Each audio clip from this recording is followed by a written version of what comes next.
Good evening. Dave Curran, 16 Prescott Street, and here's the other side of it, so, sorry, Ruth, but, maybe they should include a 30,000 beer can pickup in the Southeast Keene neighborhood, as part of the events. I feel that Let It Shine should work a little harder, this is just my opinion, at, soliciting the businesses that do generate the revenue from this event. I understand it's a great marketing tool. It seems like our cost for marketing is increasing steadily every year. I can't imagine marketing costs climb that dramatic and getting the same results year after year. If that was the case, we'd have people from every corner of the world. So I just think that we should think twice before we increase the amounts. $80,000 request, and I just don't think that relying on the taxpayer to fund this I don't think is the answer. I think that we need to she really needs to focus, Let It Shine, on soliciting the businesses that generate the revenue. So, thank you. Thank you, David. Yes. Oh, Ellen, yes.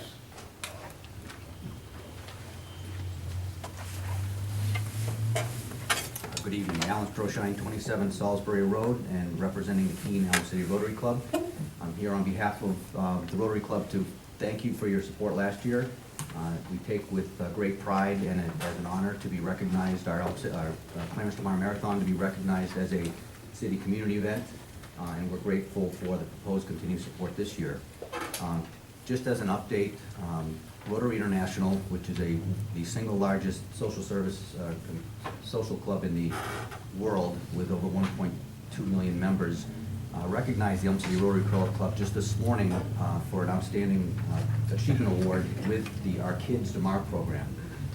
If you remember me here last year, we spoke about beginning a collaboration with Vision 2020 with an effort to make this community the healthiest community in the nation by the year 2020. The Elm City Rotary Club was the first organizational champion part of that, and we've grown our Kids Tomorrow program to include, which we project about 1,000 kids will participate this year, involved with their local elementary schools in running clubs, walking clubs. They'll participate all summer long, and if they can log 25 miles over the course of the summer, they will get to run the last 1.2 miles of the race on Marathon Day. In addition to that, we've collaborated with the Keene Senior Center and have a senior program that Peg mentioned earlier. And last year we had 35 70-plus members in that program, and we're shooting for over 100 this year.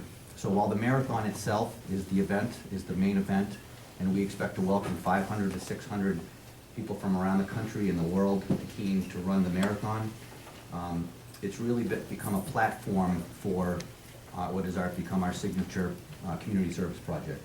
The collaboration with the city we've realized has been outstanding. I look forward to working with all departments of the city to make this as safe and organized as possible.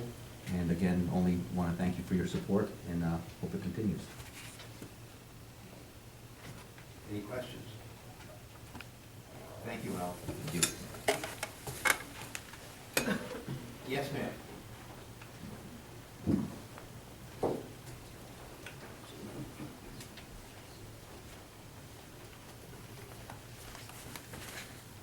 Good evening. I'm Catherine Harper, 279 Marlborough Street, Keene. Speaking about the Pumpkin Festival, I didn't realize $80,000 was going towards it.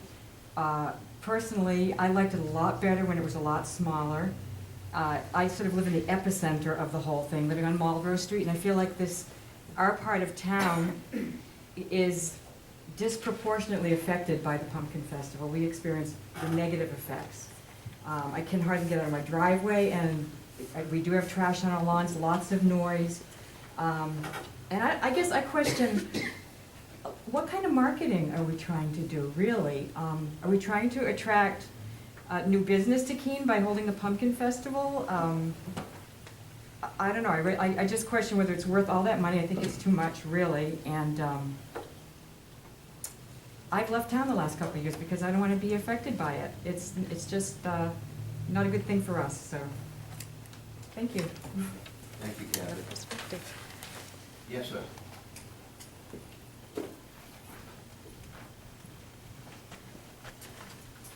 Hi, I'm Walt Sayer, 290 Main Street, Keene. And first of all, I'd just like to say that I think the Pumpkin Festival is a wonderful event. The Pumpkin Festival.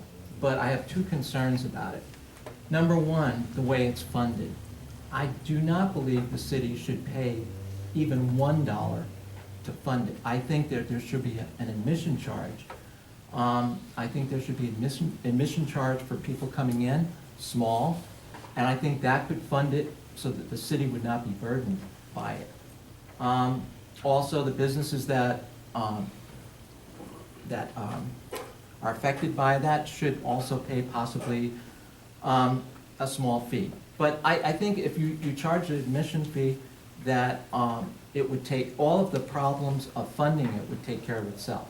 That's my first concern. My second concern is what happens after the Pumpkin Festival. As that lady that just, I didn't catch her name, but before me, I'm at ground zero, basically. And last year, the problem was made worse by the fact that Keene State officials said that there could only be one visiting person per dorm room on Keene State property. So what happened last year was the street next to me, Elliott Street, which is just about all college houses, there were endless cars, and there were maybe 50 kids in each unit. The police cannot keep up with this. And I was wondering if the council could work with Keene State College in the upcoming years and coming up with a plan. It's not just the Keene State kids, it's become all of the colleges from the area and their friends come to Keene.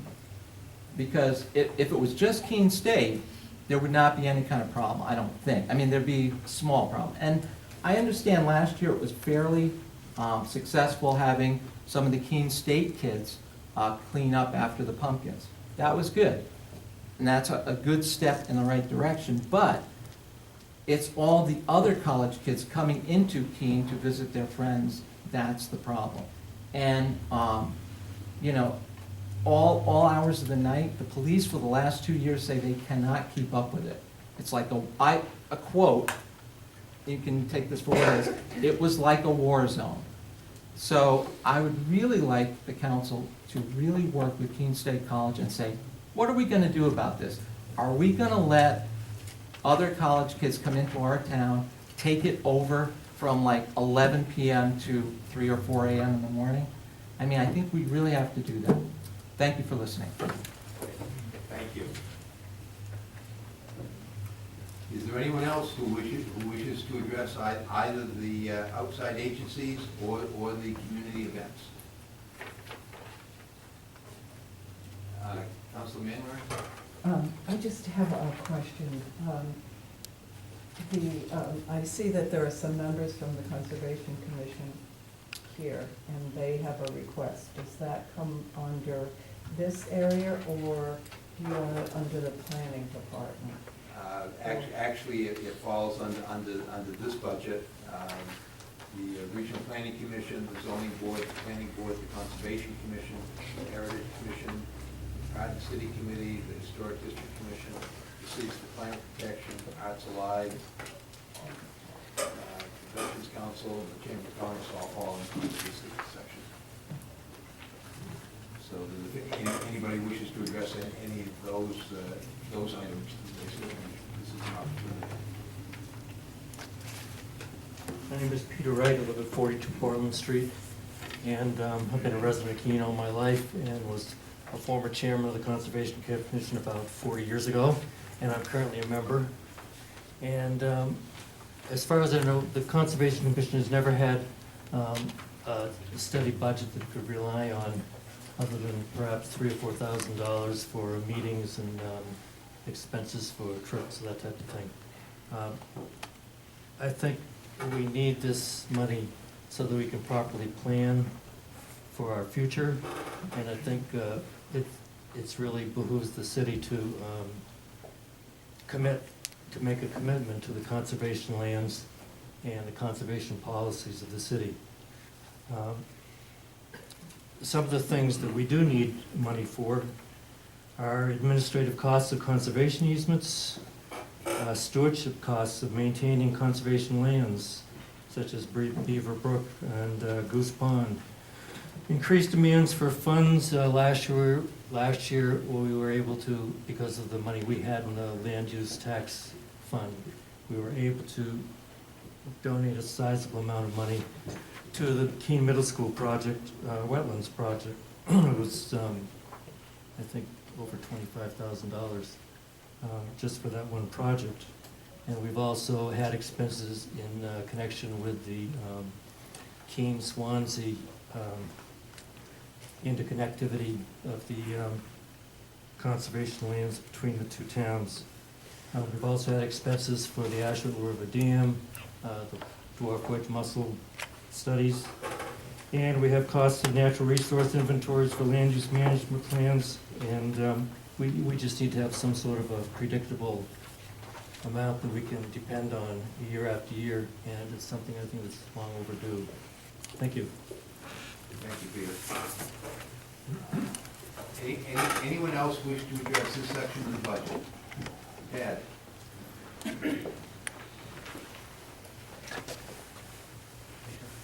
Thomas Lacy, 241 Daniels Hill Road, and I'm here as a member of the Conservation Commission. And I want to point out that open space doesn't cost the public money, but it adds to the economy through tourism and farm and forest products. Open space doesn't generally require expensive city services, but it provides the atmosphere we all enjoy, and that's aside from the environmental advantages.